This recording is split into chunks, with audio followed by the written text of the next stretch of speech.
Hey, y'all, what's going on? 28th of December. Excuse me. Cheers.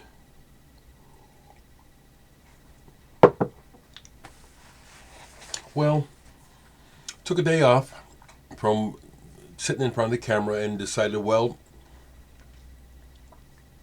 I know some folks would appreciate, hearing from me today, so here I am. And I think probably what I'll do is, it's the end of the year, and it's something that we all kind of do is we tend to review. Although myself, in recent years I've done it less and less. I just keep moving forward. I just kind of just stay focused pretty much on what's happening and what I'd like to happen. But I'll take a moment and try to recap that. For me, this 2022 has been very eventful. Quite a bit of it is positive. A lot of things have happened for me in my personal life that I'm happy about regarding my music, my family, friends, my home. World events have been, what they will be and will continue to be. So the saving grace has been the ability to have a fairly decent life, you know, the way that things are. I have more happiness than depression. That's nice. I do. I'm very grateful for the contact with my family. I'm glad we Zoom now. I'm really not in a hurry to travel. That is one regret I have this year, is that I decided not to tour with the David Nance band, and as a result I basically gave up my spot in the band because David is young and he toured a lot this year. And I didn't want to do it. But I wanted it, but I didn't want to go through. It's hard. The road is hard, people. You people who have toured know what I'm talking about, especially on the independent level. When you don't have financial backing, you rough it a lot. I like coming home. So that's one regret I have this year, is that I didn't go out and tour with David Nance. I'm still on the upcoming album. It remains to be seen when the album comes out what my involvement, if any, will be in presenting it to the public. I'd like to be involved, but I also understand it's David's project, so see what I'm saying? So yeah, the Zoom with the family really makes a big difference, because I just in many ways have no desire to go to California. Seriously, none at all.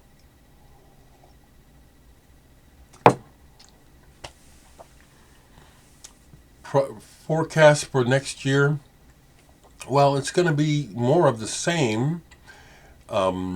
Speaking of world events, I really hate the media. I hate it.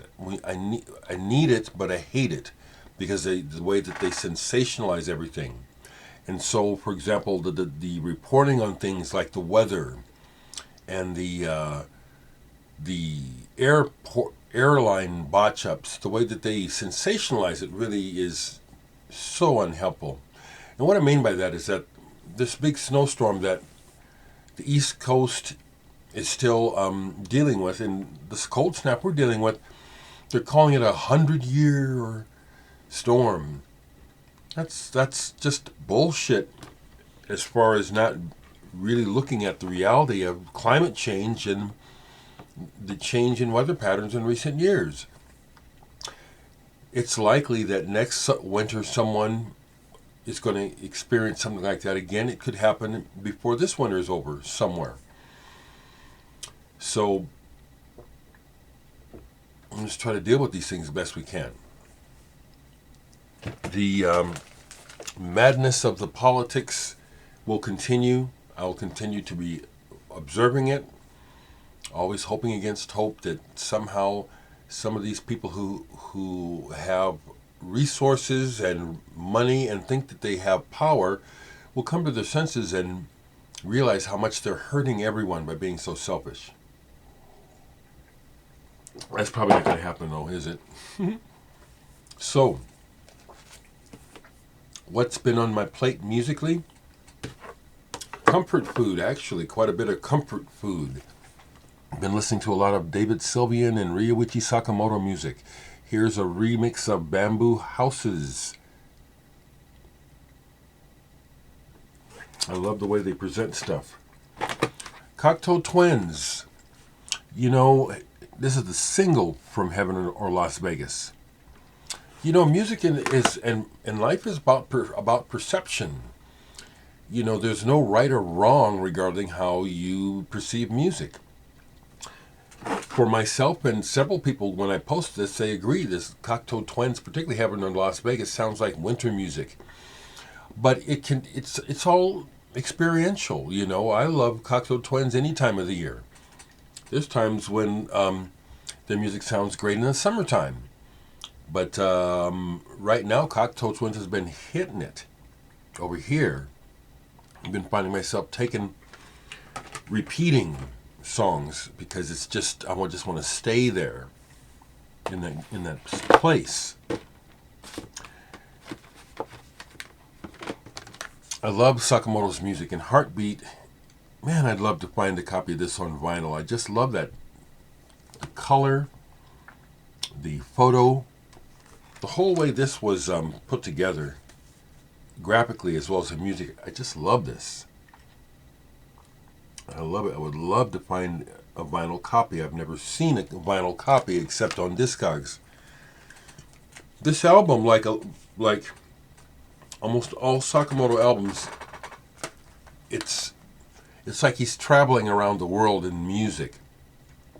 There's consistency, and there's also high and low points because he's doing things, he's expressing different things. It's like he's going to different parts of the world.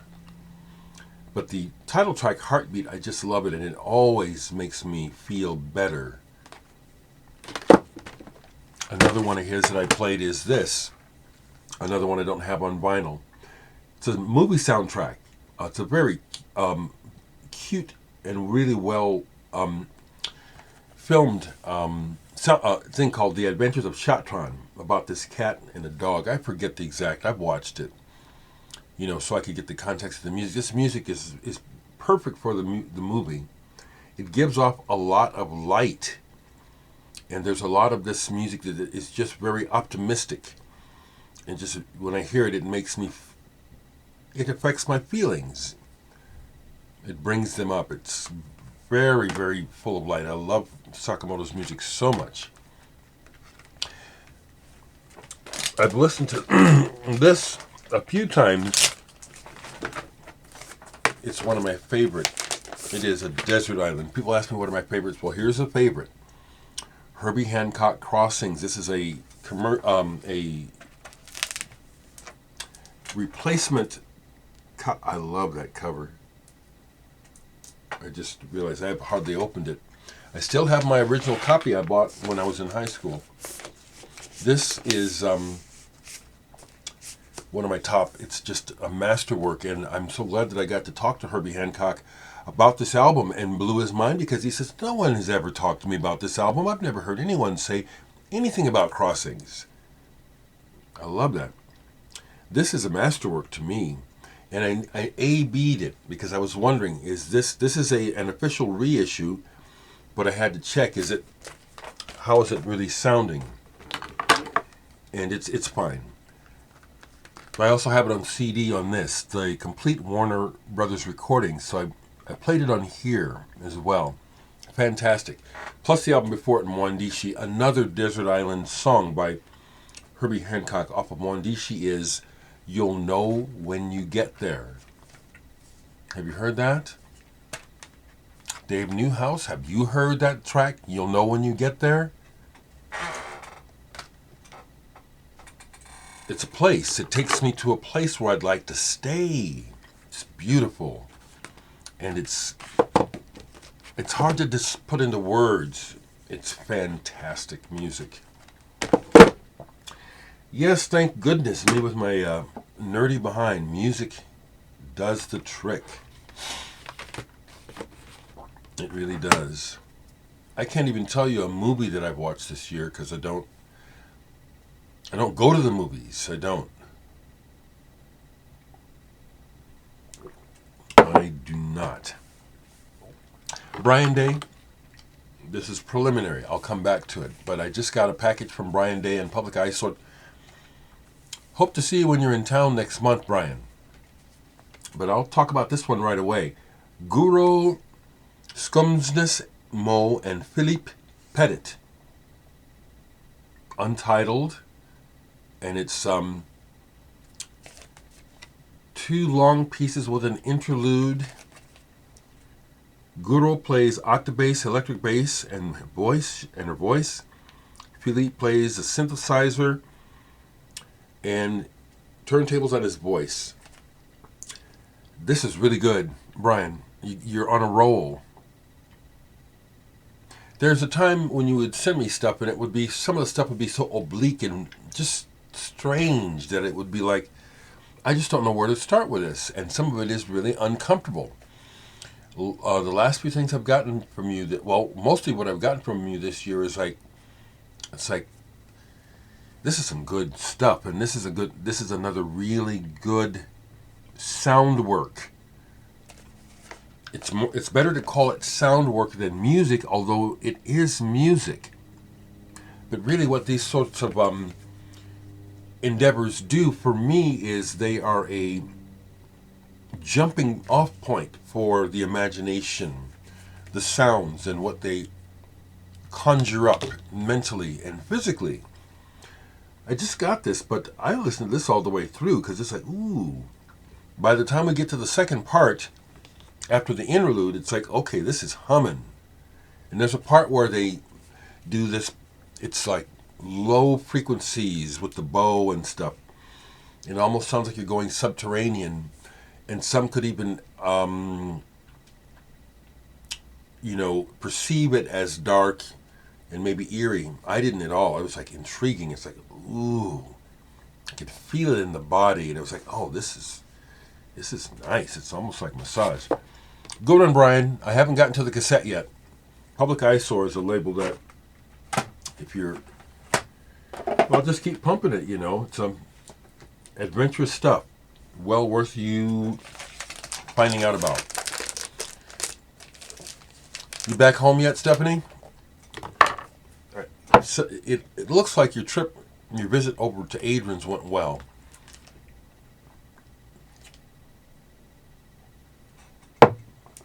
More music.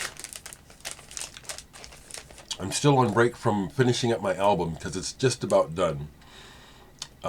I have not been inspired to start any new pieces lately. It's fine. George Duke, Faces in Reflection. This period, when he was on MPS, and when he had Indugu Chancellor on drums, I'm looking at the date, early 70s, this run of albums are just fantastic.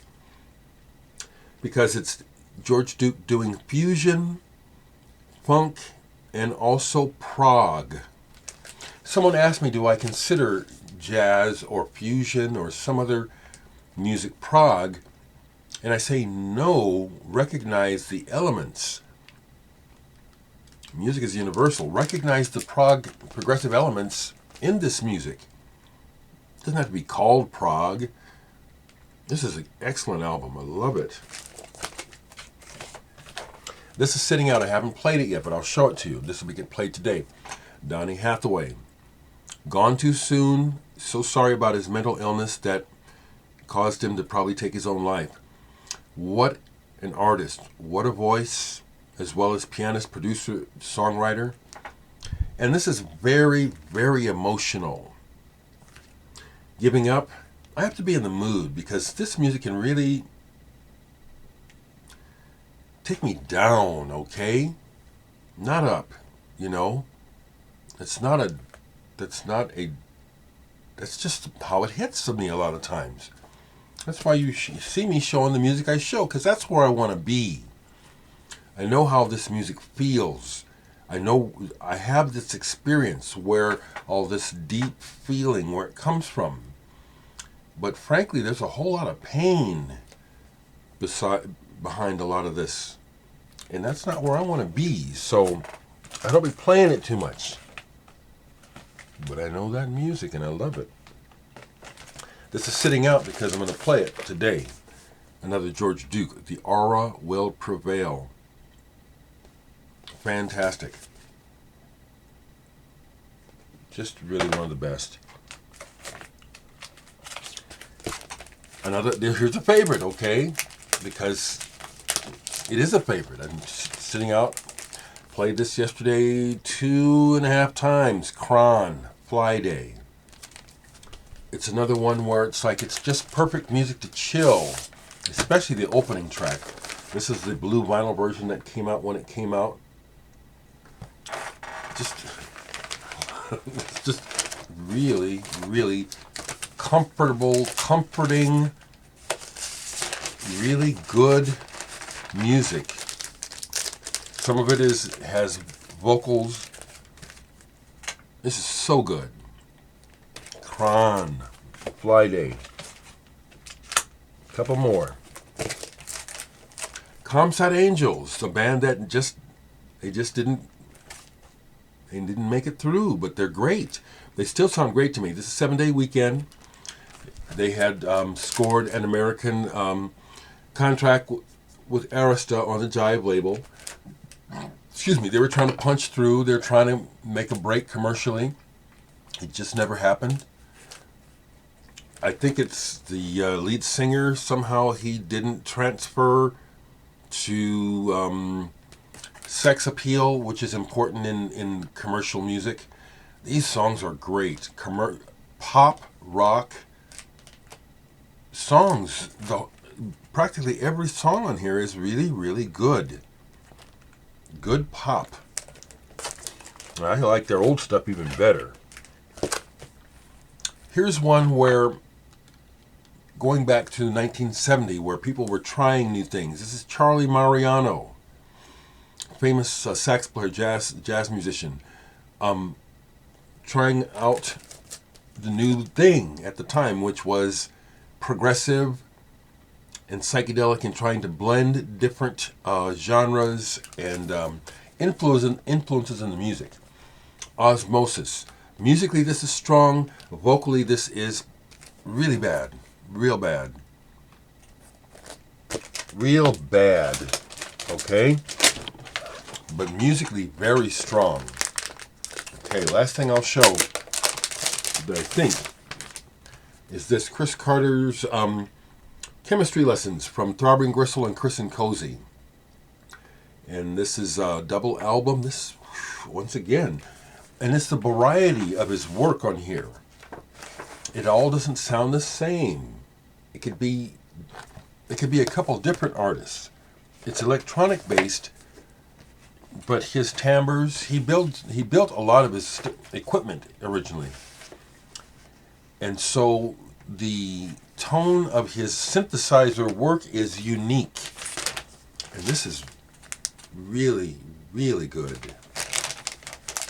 A lot of it is warm in timbre, which makes it easy for me to want to just keep listening and discovering what else will you do with this warmth.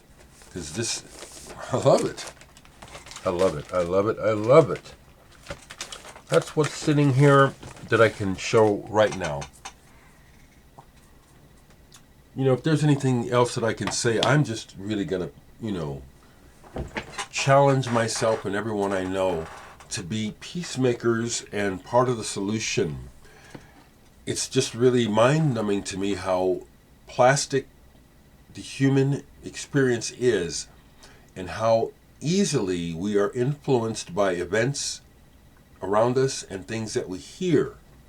And by that I mean that it's, I just observe events and see on an overview sort of view the collective madness of the behavior of people, and how it seems like we're just caught up in it and blank and unconscious.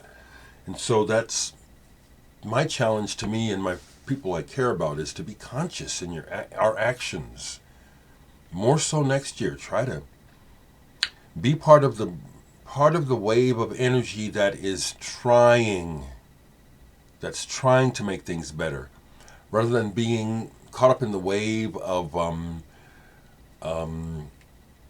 well, just for example, this is a big one, because it's just ridiculous how adults, because of politics and power, have devolved and act like the worst brats in the school.